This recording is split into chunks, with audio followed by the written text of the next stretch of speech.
जब हमारे नबी के दादा का इंतकाल हुआ तो उनके आखिरी अल्फाज क्या थे और फिर नन्हे मोहम्मद की परवरिश किसने की, चलिए जानते। कुरैश के सरदार, काबा की चाबी के अमीन, सब कबीलों में इज्जत रखने वाले बुजुर्ग हजरत अब्दुल मुत्तलिब बिस्तरे मर्ज पर थे। बड़े बड़े सरदार उनकी चारपाई के पास बैठे थे। उनकी सफेद दाढ़ी सीने पर फैली थी और आंखों में अब भी नूर चमक रहा था, मगर सब जानते थे कि वो साया अब उठने वाला है। लेकिन उनकी निगाहों के सामने बार बार एक नन्हा बच्चा घूम रहा था, वही जो उनके दिल का चैन और सुकून था, वही बच्चा जिनके वालिद को उनकी पैदाइश से पहले ही मिट्टी के सुपुर्द कर दिया गया था और जिनकी वालिदा बीवी आमना भी मदीना के सफर में 2 साल पहले इस दुनिया से रुखसत हो चुकी थी। नन्हे मोहम्मद सल्लल्लाहु अलैहि वसल्लम जो अभी सिर्फ 8 बरस के थे, मगर उनकी पेशानी से एक अजीब सी रोशनी झलकती थी। हजरत अब्दुल मुत्तलिब ने अपने पोते मोहम्मद सल्लल्लाहु अलैहि वसल्लम को अपने पास बुलाया, उनके सर पर प्यार से हाथ फेरा और बहुत प्यार से सीने से लगाया और धीमी आवाज में कहा, ये बच्चा कुछ अलग ही है। फिर उन्होंने अपने बेटों की तरफ देखा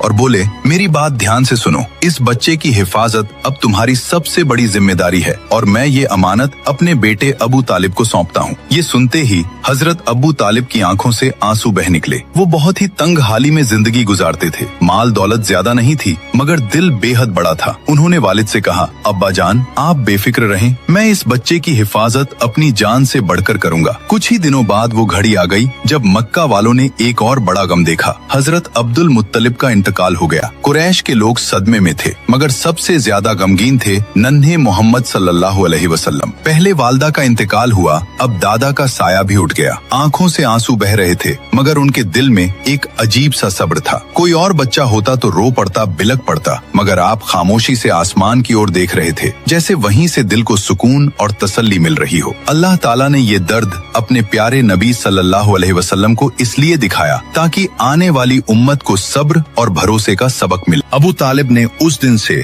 मोहम्मद सल्लल्लाहु अलैहि वसल्लम को अपने घर में ऐसे रखा जैसे औलादों का ताज हो। घर छोटा था, खाने में अक्सर कमी रहती थी, मगर जब भी मोहम्मद सल्लल्लाहु अलैहि वसल्लम साथ बैठते बरकत उतर आती। एक वाकया बहुत मशहूर है। एक दिन घर में बस थोड़ा सा खाना बना था, इतना कि 2-3 लोग ही खा सकते थे। बीवी ने कहा, आज तो बच्चे भूखे रह जाएंगे, मगर अबू तालिब ने नन्हे मोहम्मद सल्लल्लाहु अलैहि वसल्लम को पास बैठाया और कहा, बेटा तुम भी हमारे साथ खाओ। जैसे ही आपने बिस्मिल्लाह पढ़कर खाना शुरू किया, वो थोड़ी सी नेमत बढ़ती चली गई। सारे बच्चों ने खा लिया, घर वालों का भी पेट पूरा भर गया, लेकिन फिर भी थाली में खाना बाकी था। ये है मेरे नबी की बरकत, जहाँ थोड़े से खाने में पूरे घर का पेट भर गया। सुभान अल्लाह। जो लोग नबी पाक से सच्ची मोहब्बत करते हैं, कमेंट में सुभान अल्लाह जरूर लिखें और अगले पार्ट के लिए सब्सक्राइब जरूर करें।